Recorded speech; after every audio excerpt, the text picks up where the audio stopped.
Welcome to Bring It Home, the show that talks about American reindustrialization and the reasons that America will win. Every single show, we highlight innovations happen around the industrial economy, driving America's next century. And frankly, because America will win the next century of the global economy. This is a show that highlights what it takes to bring an industrial economy to the next generation, but also why America is going to lead that charge, whether we highlight energy, manufacturing, automation, innovation, or things that are upstream that no one thinks about, like materials and mining. This is the show where you can learn more about American reindustrialization.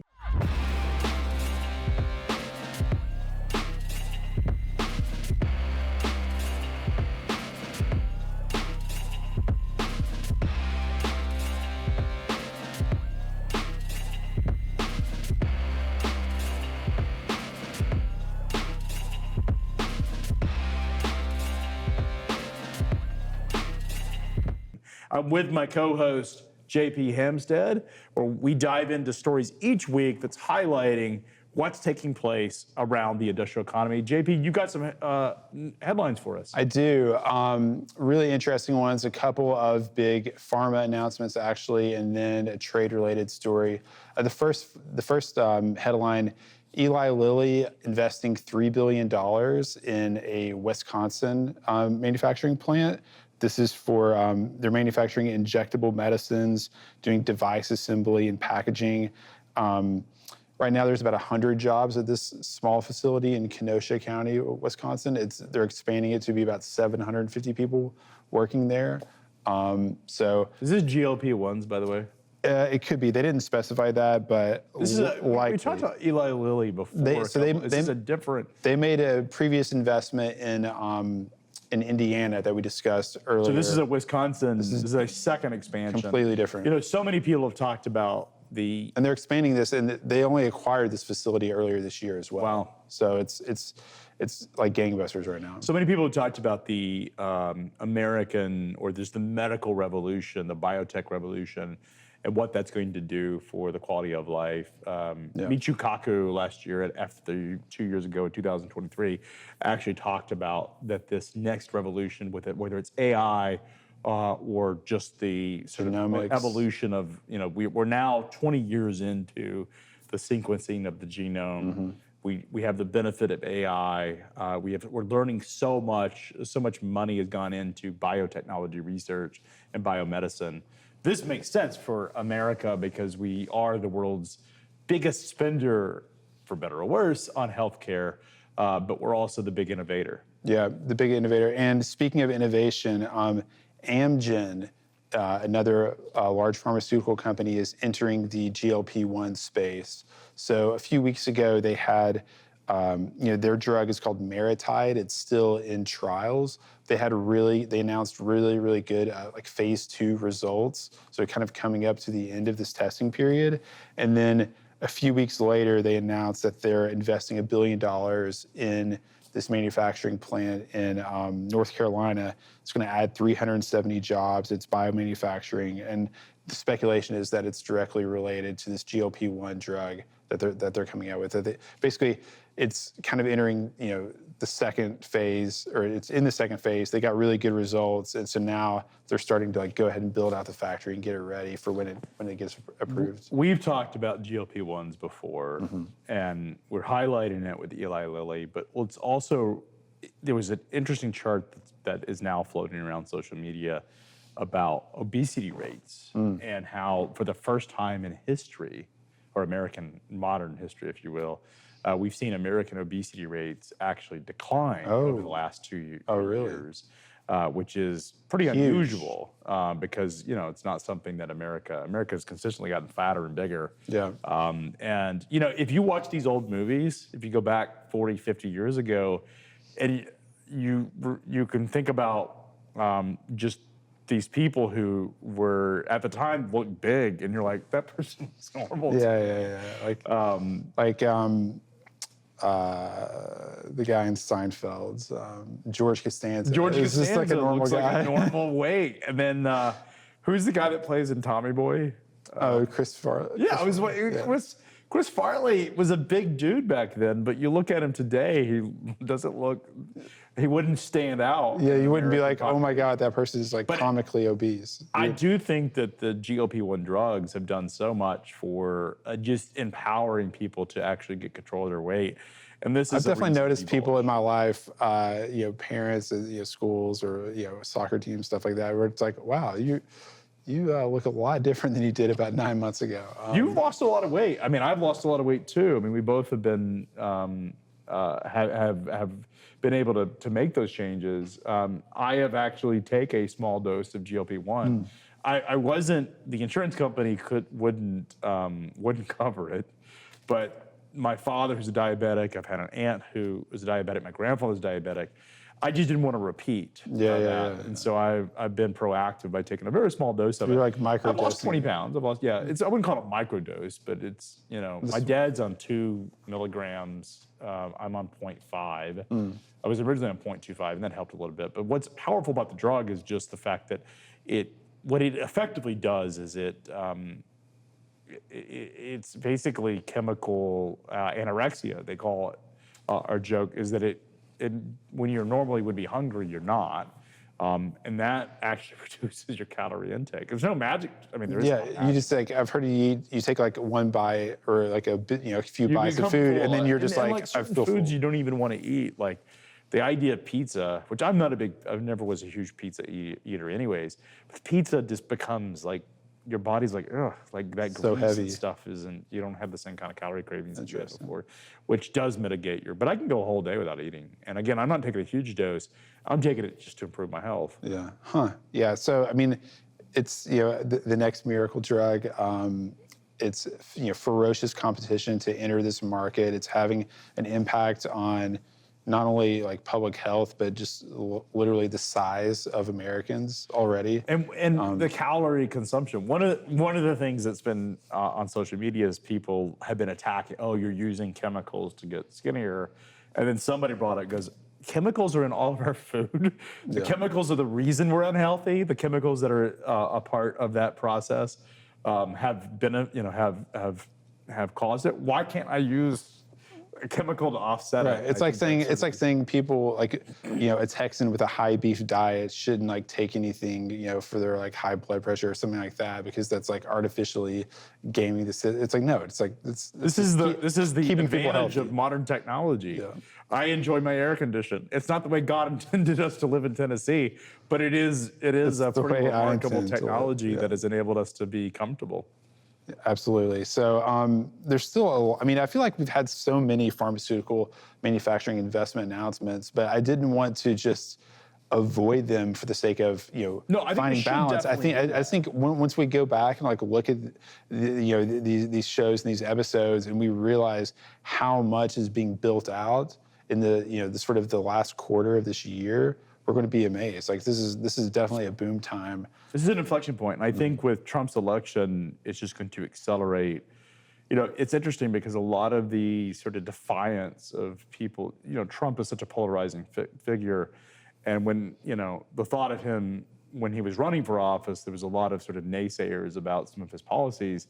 I think what's happening now is people are saying, look, this is the direction of the economy regardless. I need to get on board and sort of embrace it.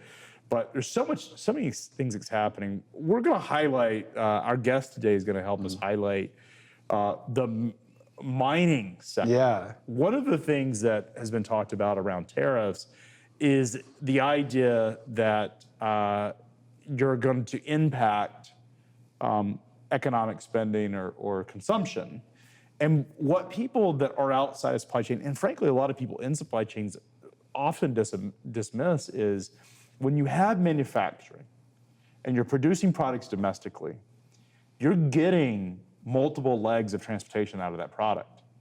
Because unlike finished goods that you import, take Molson, we did the teddy bear episode, what's happening in that is he's sourcing, bringing foam into his facility.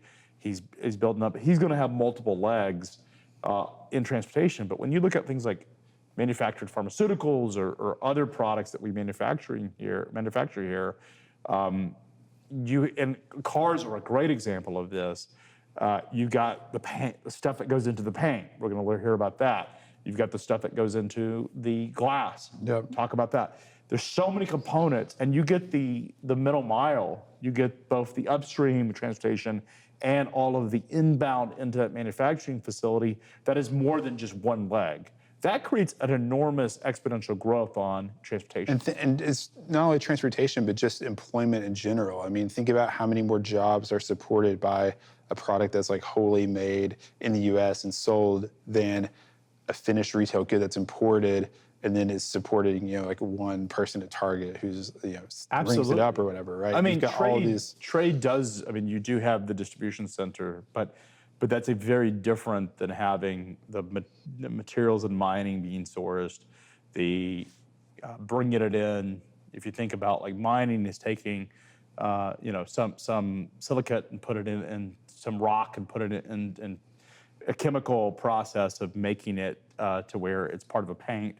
Well, that paint then has to be manufactured. It's manufactured domestically, then going into the car, so forth and so on. There's just thousands of those components, and every single leg along the supply chain adds incremental miles to it. And that's why domestic manufacturing and driving domestic manufacturing is so important for transportation. It's like a massive multiplier. Absolutely. And you said employment as well. It's why states give so much money to auto plants, because they are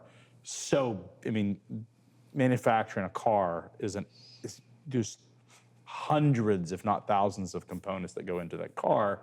And there's a supplier along that supply chain and perhaps multiple suppliers along their supply chain that drive it. So really important conversation. And with that, let's bring our guest in.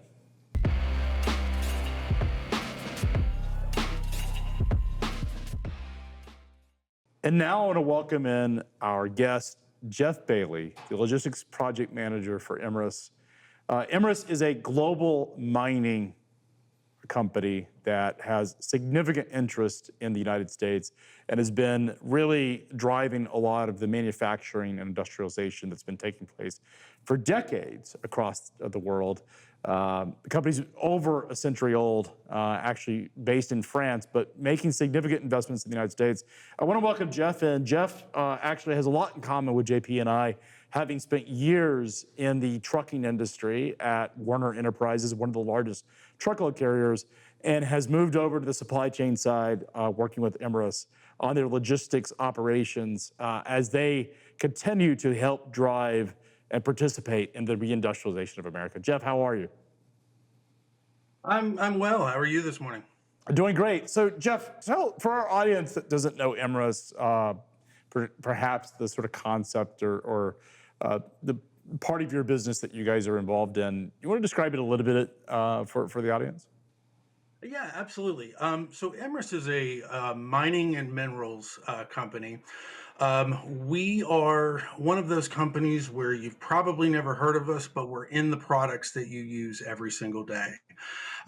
Most people, when they think mining, you're thinking precious minerals and your golds and silvers, but that's not us. We mine minerals, and those are used in everyday products that you have in your home. They're used to make products better. It's one of those, to coin the phrase, it's better living through chemistry. So when you say living through chemistry and mining, I was looking at some of the stuff that you guys are involved in, everything from food products, food components, to all the way to the sort of heavy industry, industrial supply chain. What are some of the sort of core drivers of the business? So we have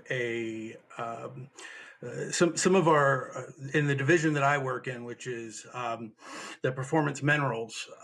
We have a carbonates division, a perlite division, diatomaceous earth, and clays and ceramics.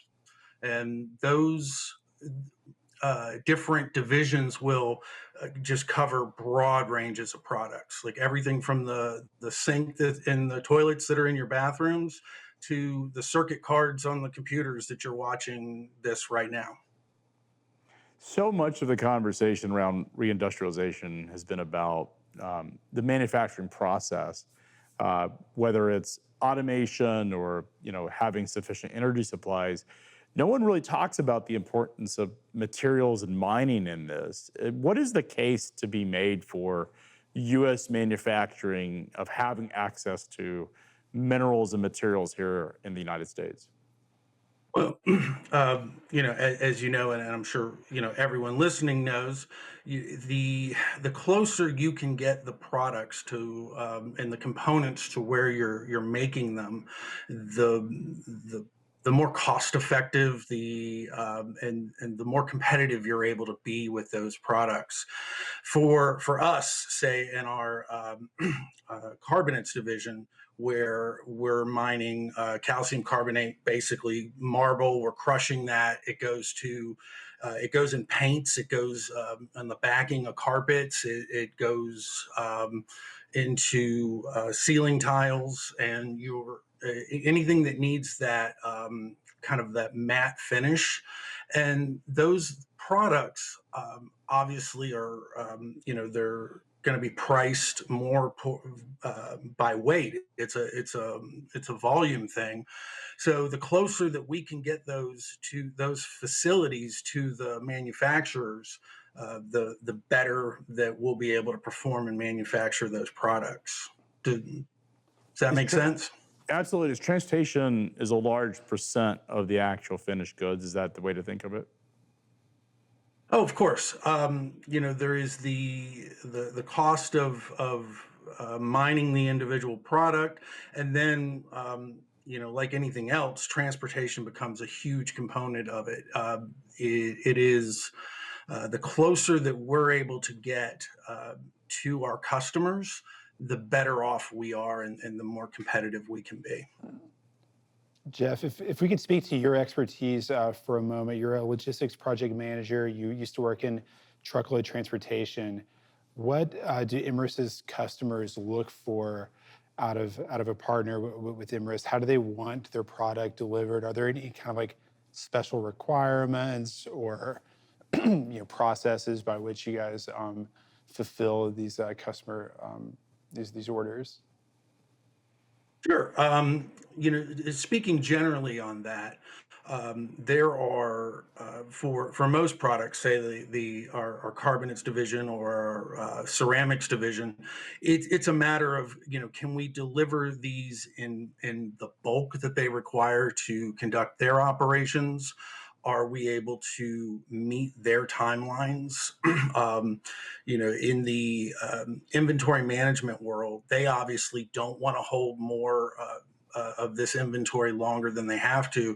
So the ask for us is that we make sure that we're operating in a just-in-time environment where we're able to, whether it be by rail or truck, we're getting the customers our products as they need them, so they're able to continue their production. And we do that through a combination of, like I said, rail, truck, transloading from modes, overseas, containerized shipping, and and then our warehouse and logistics network. Is any of this material hazardous, or is it all just sort of benign material that's used in industrial components? So the vast majority of it is benign. I'm not aware of any hazardous materials that we're shipping. There is they are of course reactive. I mean, calcium carbonate is it'll react if you mix it with chemicals. We have a diatomaceous mine, a diatomaceous earth mine where they use that for you had mentioned food products. It gets used in filtering beer and wine and edible oils. It even gets used in filtering blood plasma. So I would say less hazardous, but purity is more of an issue. And our customers require a certain level of purity from us no matter what the product that we're selling. So we take special care to make sure that we're meeting their requirements. Is it, as you look at sourcing, as companies look at sourcing domestically, how important is that as a decision for them in terms of they can rely upon the quality and the assurances, the consistency with the lack of delays of moving product? How much does that factor into their decisioning? I would imagine that and like I said, I'm relatively new to Imerys, but from what I've seen so far, the ability to meet their ongoing requirements and to be sustainable is a huge reason why people choose to go with Imerys. Sustainability is important. We use mine sites that will be sustainable for the long term. So having the not only the abundance of mineral for them to build their products, but also the transportation networks in place are critical for customer success. And mitigating the carbon footprint, as you talked about, you guys have, as a company, as a French-based company, have been very transparent about your desire to go towards net, at least promote net neutrality or net carbon, zero carbon, carbon emissions, at least to help the companies that you guys supply to achieve those goals. Are we seeing that be a primary part of the decision? It's the convenience and it's the speed, it's the cost is one element, but also carbon emission is also another. Absolutely.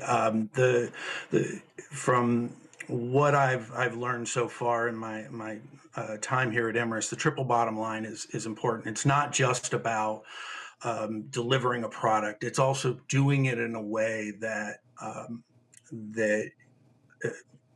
like mitigates our impact on the environment.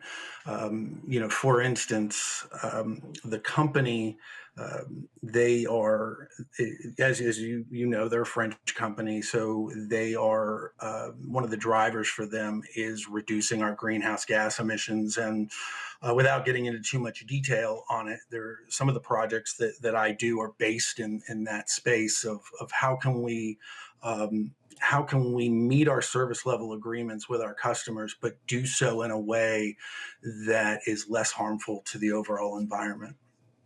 How much of the business that you guys are doing is actually exported outside the U.S.? I don't have those numbers. There is the there's each division has an ocean component where we do have customers outside the U.S. We also bring things in from we have some mines in Mexico. We've got mines in Canada. So the North American footprint, we do bring products in from Europe and from some of our other mines to meet customer requirements, but I don't have any exact specifics of like what percentage would be domestic and what percentage would be exported. I do know that rail makes up the domestic rail makes up a large portion of what we do. Is rail a bigger component than trucking? So by volume, I would say definitely. There are, it's the, economies of scale for minerals that are, the price per ton is far different than what you would get in, say, precious metals. So in order to meet those economies of scale, we do have to heavily employ rail where possible. But as you're probably aware, the rail network isn't what it used to be 50 years ago, where you had rail going into basically every factory. So there are times where we'll have to utilize a combination of rail to transload to trucks and then get those to our customer. It all just really depends on what our customer desires are. Yeah, I imagine having logistics infrastructure has enabled you guys to benefit from a lot of the drive for industrialization. One of the factors that I think is often underappreciated is how sophisticated our logistics network here is in the U.S., whether it's the rail network. Do you guys do any river transport? Is that part of the supply chain today? So for us in North America, none that I'm aware of.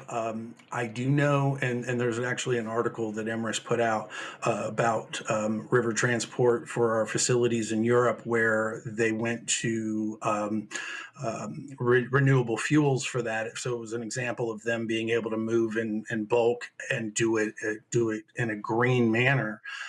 Here in the U.S., I'm unaware of it. I'm could happen, but I haven't heard about it yet.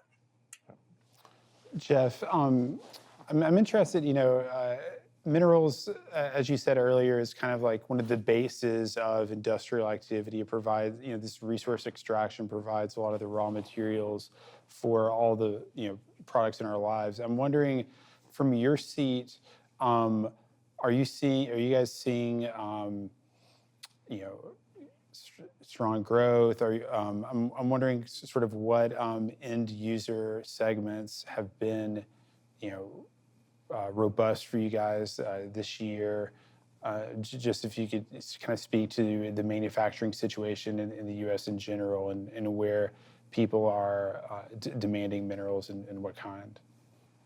So a lot of our products go into things like paint, the ceiling tile, like acoustic ceiling tiles, the backing on carpet and flooring. Building materials. So yeah, like the paint on the walls behind me probably has our minerals or competitors in them to give them that matte finish. We also have minerals that are used to, say, lighten plastics. Our Paralite division, one of the things that Paralite will do is they'll add it to plastic car components in order to lighten the overall weight of the vehicle. So we have a mineral that's used to give strength to circuit cards, that sort of thing. So as those segments, as they see growth, we obviously would grow with them. Interesting. And do you guys do work in rare earth minerals? I asked just because a few days ago, China, announced that they were going to ban the export of certain minerals and metals, including gallium, germanium, some super hard materials that are used in the defense industry from export into the U.S. I just wondered if you guys sort of had your toe in those waters or not. Not that I'm aware of. The division that I support doesn't mine any of those. So we that doesn't mean that Imerys doesn't do it on a global level. I'm just unaware of it. So Geoff, when you think about a mine, you typically you guys go in and own the land. You're pulling the materials out. Does it matter in terms of customers' consideration? Like, is geography? Do you have competitive mines where you're offering the same product in multiple locations, or is the quality of the product out of one mine different than the other? So I think the answer to both of those is yes. There are, as you're probably aware, mineral deposits can be unique to the geography in which they're located. For instance, our diatomaceous mine facility that we have is one of the few saltwater facilities in the world. So instead of, because most of it comes from most diatomaceous earth comes from freshwater lakes. The quality difference used in food production and pharmaceuticals from saltwater to freshwater, and I'm not even going to pretend to understand the chemistry behind it, but apparently it is a vastly superior product. So in that case, that product has to be mined in this location and then shipped to the customer locations. But then in things that are like ceramics, most of that it comes from areas where the clay is coming out of the ground. and customers will typically build their production facilities in or around those areas where they're getting the bulk of their minerals. So the actual location, the production, the facilities, the manufacturing facilities tend to cluster around the mines. Is that the way to think of it? So with the with the rail network being and the road network being what it is, I wouldn't use the word cluster. There are and I'm unaware of like where all of our customers are, where their facilities are, but I I do know that it makes geographic sense to put them relatively close, so you're not incurring a massive transportation fee. Are you seeing momentum? Are we seeing any customer momentum? Excited about next year? Is that changing? Is there some momentum happening in the business right now? Honestly, can't answer that because uh, I'm relatively new to the company, so the as I'm getting to know people, I'm starting to have those conversations, but I can't point at any Got it. specific thing right now where I've had a conversation where people are, um, uh, for or against, how their feelings are on it. Sure, Geoff. Since you talked about kind of your transition from transportation to logistics in the mining industry, I kind of wanted to ask you, what surprised you most about mining once you started working in the industry? What do you think people not involved in mining would kind of be most surprised to learn or to hear about your view from the inside of a miner? So, coming from trucking, and I spent the bulk of my time in trucking with food processors. I was in food carriers like CR England and Schaefer Trucking, and was with Kroger distribution for a long time. And it always kind of just fascinated me how the food supply chain works and where it comes from. And then so I just have that naturally curious mind. And then as I get into mining and minerals, which I will honestly tell you I knew very little about before I got here, just learning about where you know what our products go into, all the uses for them, how just slightly a slight differential in preparing a product makes it useful for these things, but not these things. And it just blows me away the incredibly brilliant people that and we have a science lab where we've got some incredibly brilliant scientists that are looking for ways to improve manufacturing, make it more efficacious and efficient. And the the thing that I think that people, especially if they have curious minds, would just be blown away by is just how much that stuff most people would consider dirt, but our minerals, how much they impact our daily lives without us even knowing it. Yeah, it's like the Buy Dirt. You ever heard that song? Florida, I think Florida Georgia Line. It's like Buy Dirt. It's about building a house. Oh, nice. But I nice. think it highlights the importance of like Well, this is Jeff like a, said. and this is like a one to many kind of thing too. Like they take these like basic ingredients and then the applications of them, depending on how they're processed, how they're refined, are just like innumerable, right? Yeah. That's one of the super interesting. I mean, things. it's ingenuity at its finest is taking, like you said, something that most people don't, they think it's dirt and waste product and turn it into something of substance. And it's the power of chemistry and innovation. Absolutely. I was fortunate enough. I've gotten a chance to. I got a chance to tour our innovation center that is here. It's in Johns Creek in Georgia, and I got to talk to some of the chemists and the engineers and the geologists, and these are just like brilliant people that are tasked with, let's find a way to make something, let's get a, whatever percentage improvement, or let's lighten this by, how much, or let's increase the amount of ambient light that comes off the paint, or those sort of things. And obviously I'm speaking in rough cuts here, but the sheer ingenuity of these people just marvels and astounds me, and I'm delighted to be here working with them. One Yeah. of the things that you said, Geoff, that really piqued my interest too was about I think it was the Paralite division that you mentioned that makes, or that uses minerals to make automotive plastics lighter in weight. I just thought that was interesting because, normally I think about like a miner, producing, iron ore or lithium or whatever, and just kind of shipping it to the customer and sort of saying like, okay, you guys know what to do with this, you figure it out. But this is almost like this collaboration where the manufacturer is like, hey, we're looking to like save weight. We need a different kind of plastic.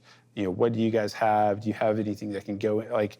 It's like mining is like much more about like delivering like specific solutions and products, and it's not just again. Chemists. I mean, as Yeah. Geoff says, the chemical lab, the chemistry lab is really important to that, to get the customer the process, not just about it's interesting because I think of like mining as a big, as a bulldozer or Hole in the backhoe, ground. just pulling out dirt and like putting it into a dump truck, or these gravel mines that you see along the river where it's just rock. Mm-hmm. And what you're talking about is actually quite different than that. Is actually taking it and manufacturing some raw material that is then put into something else that we have. And sort of our modern economy, there's a great book about this. It's like the 4 sort of drivers of the modern economy, plastics being one of those. And there are plastic derivatives that come out of the products that you guys produce, but Geoff. Absolutely. And so you had mentioned Paralite, and it's and I hope I don't butcher this from a geologic point of view, but it's one of those minerals that comes up as a result of volcanoes. So it has a ton of trapped gases in it, and there are some processes you can do to it when you run it through a kiln and expose it to high heat. It like pops like popcorn, and then becomes this very, very light, very very it holds a lot of air. So there are just tons of applications for it, and I like there are things that they use it for in food service and agricultural and the plastics. It's just amazing how they can take this um, and find ingenious ways to make our products better. There's so much we don't know, or at least I don't know, and I think most people don't understand, that goes into these products that we end up consuming. Like we take it for granted. This bottle of water is a good example of that. Is like, this looks like a piece of plastic and some water, but there's so much that has actually gone in to producing that as a finished good that it's often underappreciated. Even the carbonization, there's a process for generating carbonization and some materials they use to clean the filtering and stuff. I was going to say, Craig, when I used to lead salespeople in the brokerage space, my mandate to them, obviously I'm trying to hire smart, talented, curious people. My mandate to them, and take your bottle of water there, I would hold up a product and I would say to these people, if you're looking to find customers in this industry, if you're looking to differentiate yourself, learn about how this product is made, not just the product itself, which gets shipped, but look at the ink that goes in it, the raw materials. Think about how many times that each individual component gets put on a truck or a train or whatever, and then reach out to those people.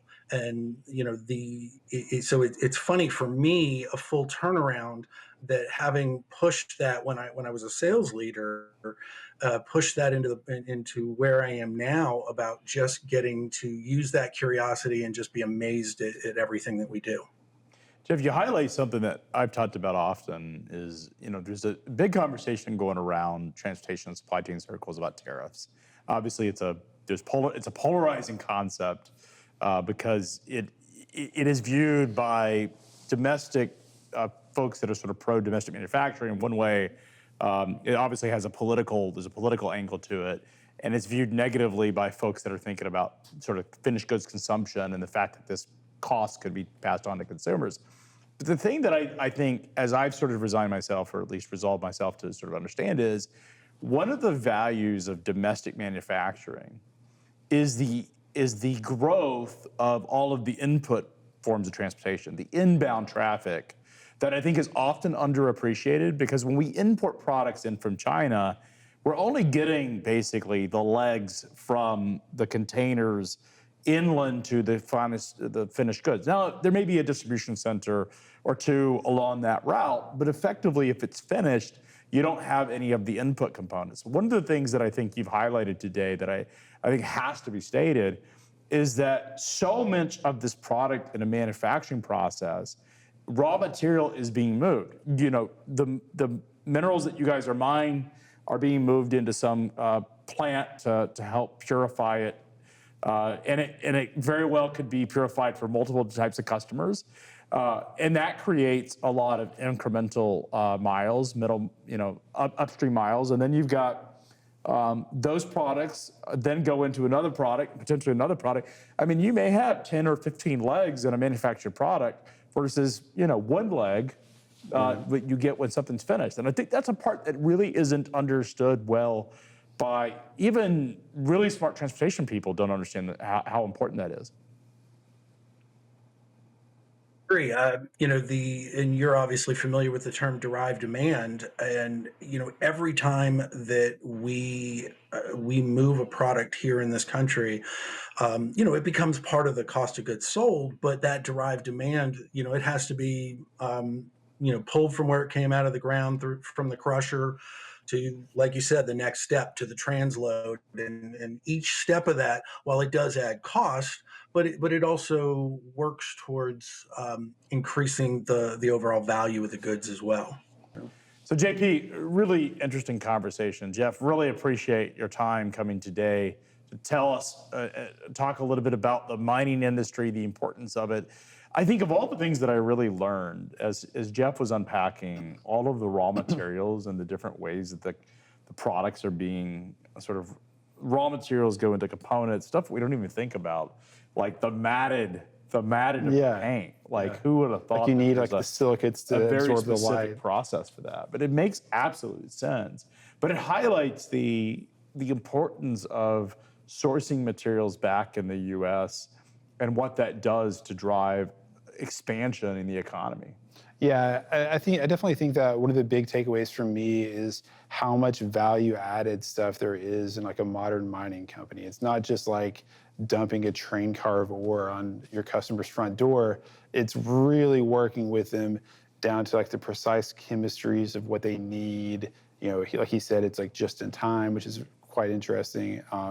So it just seems like these companies are a lot more sophisticated than the conventional wisdom I might have. Yeah, I think when I look at, I have a boat, driving the boat on the river, and I look at the granite mines, the gravel mines, if you will.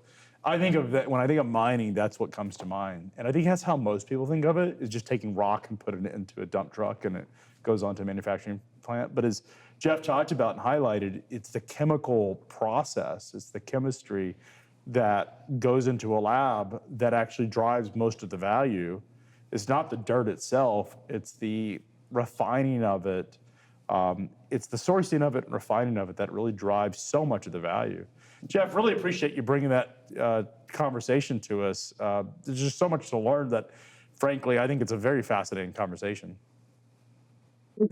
I enjoyed doing it. I'm really glad I ran into you at FreightWaves, and like I said, I've just been delighted at the amount of stuff I'm learning over here. And if we talk again in a year, it'll be hopefully I'll have a lot more to report to you.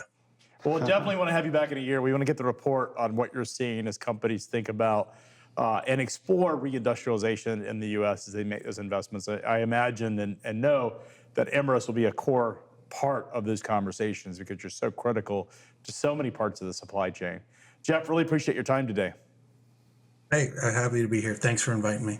Thanks, Geoff. Really, really fascinating conversation. I think we could have gone much deeper into a lot of the sort of components of how this is all built. Especially when you started getting into like the specific examples of all the different minerals and the innovation labs. That was so cool. Yeah, I would love to at some point, if we're invited, to actually be able to see that and film that and just what the process is for taking dirt.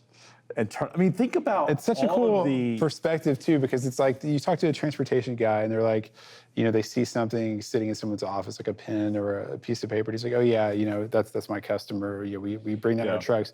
But this guy's like, you know, he looks at a piece of plastic and he's like, oh, that's our sand. You know, sand, that's our paint. The little like fine paint. Yeah. I remember my first truckload customer that I sourced myself was Bluebell ice cream. And I was hauling popsicle sticks was the commodity. They didn't give you the temperature controlled yet. Well, we didn't have refrigerators. It was popsicle sticks. And I remember being so proud of walking through, going to Walmart and seeing the Bluebell ice cream popsicle, be like, I may have hauled that load. And it's, you know, popsicle sticks are a great sort of think about that. Think of how many popsicle sticks can sit on a truckload.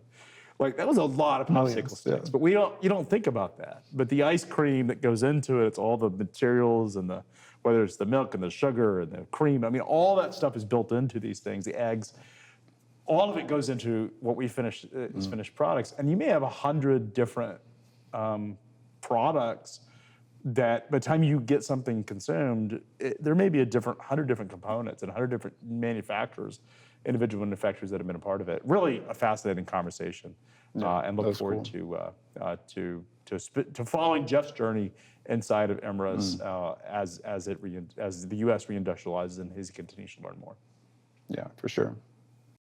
Really appreciate Geoff you coming in and joining us today. Fascinating conversation, JP. Just so much to learn about the supply chain, particularly these upstream components that come into it. I think there's just so much to learn. It really, it's very cool. And again, like we were saying earlier, just the way that the miners are thinking downstream, even as they're, you know, extracting the minerals and refining them, and they're thinking about the end customers and exactly what they need is really cool to hear. Yeah, and the whole chemical process, I think, is underappreciated, just how much research goes into that. I was watching a documentary about the blue LED and how this was sort of nobody could figure out for decades how to create the blue LED because it was the hardest. And they basically, these chemical semiconductor wafers, that's how they basically created it, is these wafers. And they take minerals and sort of blow it into a wafer, and that's how they create it. Just stuff that our economy, the modern economy, is so fascinating. It really is. And you're like, it's so weird how all this stuff, you're like, how does it all happen? So much magic in it, and that's what makes our economy so fascinating. It's so different than what you would expect as you learn these things. If you're interested in the American Reindustrialization Show, please subscribe. We've got a lot of conversations happening, whether it's energy, minerals and mining, aerospace, robotics automation, bringing products and building manufacturing plants in the toy industry. We have a lot of conversations that we've been having across the reindustrialization story and why America will continue to be the home of the world's greatest and most robust economy, and why manufacturing will come back in force. That is Bring It Home with JP and Craig.